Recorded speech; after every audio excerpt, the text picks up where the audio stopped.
Hello, little dreamers, and welcome to our cozy story corner. Are you all tucked into bed and ready for a wonderful adventure? Tonight, we're going to a magical land filled with starlight and whispers. And we have two very special friends joining us. A sweet little girl named Lily and the one and only, the fantastically clever Pink Panther. So, snuggle down deep under your blankets, close your eyes, and let's begin our story. Once upon a time, in a little house with a bright red door, lived a girl named Lily. Lily had rosy cheeks, hair the color of sunshine, and the biggest, most curious eyes you've ever seen. Every night, just as the moon began to peek through her window, Lily's favorite friend would visit. He didn't knock on the door or ring the bell. Oh no, he was much more stylish than that. He would simply appear with a gentle Todd, a lanky pink figure with a mischievous twinkle in his eye. It was, of course, the Pink Panther. Tonight, as the Pink Panther tiptoed into Lily's room, he found her sitting up in bed, looking a little sad. A tiny tear was tracing a shiny path down her cheek. "What's the matter, little one?" The Pink Panther seemed to ask with a tilt of his head, his whiskers twitching with concern. Lily sniffled and pointed to her bedside table. "My dream catcher is broken," she whispered. "The moonbeam that helps me find my happy dreams can't get through. I'm afraid I'll only have gray, boring dreams tonight." The Pink Panther looked at the little hoop with its tangled web and missing feather. He tapped his chin thoughtfully, his mind worried with wonderful, pink-tastic ideas. He couldn't let his best friend have a night of boring dreams. With a flick of his wrist, he motioned for Lily to follow him. "Where are we going?" Lily asked, wiping her eyes. The Pink Panther simply winked, a silent promise of an adventure. He led her to the window, which magically swung open to reveal a staircase made of shimmering stardust. Lily gasped in amazement. The Pink Panther gave her a reassuring nod and gracefully stepped onto the first stair, which twinkled like a tiny diamond.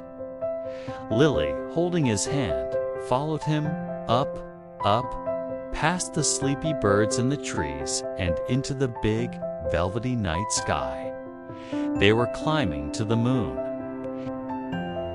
The air grew sparkly and cool, and the stars hummed a gentle, sleepy tune. Soon, they arrived at a land made of clouds, as soft and fluffy as cotton candy. In the center of this cloudland sat the giant, smiling man in the moon. He was weaving moonbeams into long, silvery threads. "Well, hello there," the man in the moon boomed in a gentle, warm voice. "What brings a little girl and a Pink Panther all the way up here?" The Pink Panther, with his clever pantomime, explained the whole story of the broken dream catcher and Lily's fear of gray dreams. He pretended to be sad, then showed the man in the moon an imaginary tangled web, and finally pointed to Lily with a hopeful look. The man in the moon chuckled, his whole body shaking like a bowl full of jelly. "A broken dream catcher, you say? That is a problem, but not one we can't fix. We can't have any boring dreams on my watch." He reached into a giant pouch at his side and pulled out the most beautiful things Lily had ever seen. First, he took a brand new hoop made from a fallen rainbow's arc. It shimmered with all the colors of the day. Then he gave the Pink Panther a spool of the finest, strongest moonbeam thread. It glowed with a soft, warm light. "You'll need to weave a new net," he said to the Pink Panther. "Weave in all the things that make Lilly happy." So the Pink Panther got to work. With his nimble fingers, he began to weave. He thought of Lily's happy giggle, and a little silver bell appeared in the web, tinkling softly. He thought of her favorite red boots, and a thread of bright cherry red wove itself into the pattern. He thought of the taste of strawberry ice cream, and a swirl of pink, just like him, danced its way into the center. Lilly watched, her eyes wide with wonder, as the dream catcher became a map of her happiest memories. "Now for the most important part," said the man in the moon. He held out a feather. But it wasn't just any feather. It was a feather from a shooting star, and it shimmered with all the possibilities of the universe. "This feather will guide only the brightest, most wonderful dreams to you, Lilly. Dreams of flying with dragons, having tea parties with teddy bears, and sliding down rainbows." The Pink Panther carefully tied the shooting star feather to the bottom of the new dream catcher. It was perfect. It wasn't just fixed, it was more magical than ever before.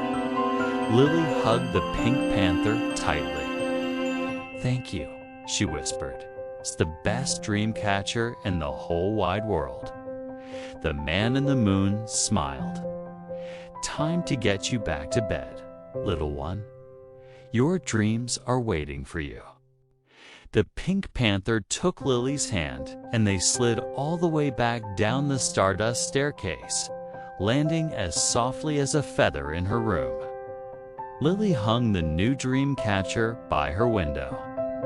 The moonbeam streamed through the newly woven web, and the shooting star feathers swayed gently, casting dancing sparkles all over her walls. The Pink Panther tucked her into her blankets and gave her a gentle pat on the head.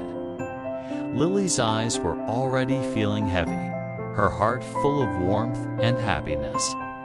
"Good night, Pink Panther," she murmured, already drifting off. "Thank you for the adventure."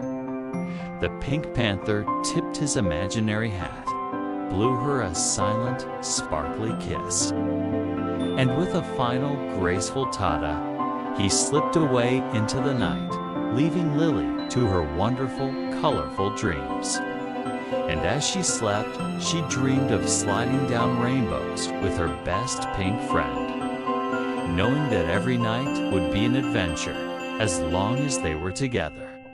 Now it's your turn, little one. Your own dream catcher is working hard, and a whole night of sweet, happy dreams is waiting just for you. Sleep tight, and we'll see you for another story very soon. Good night.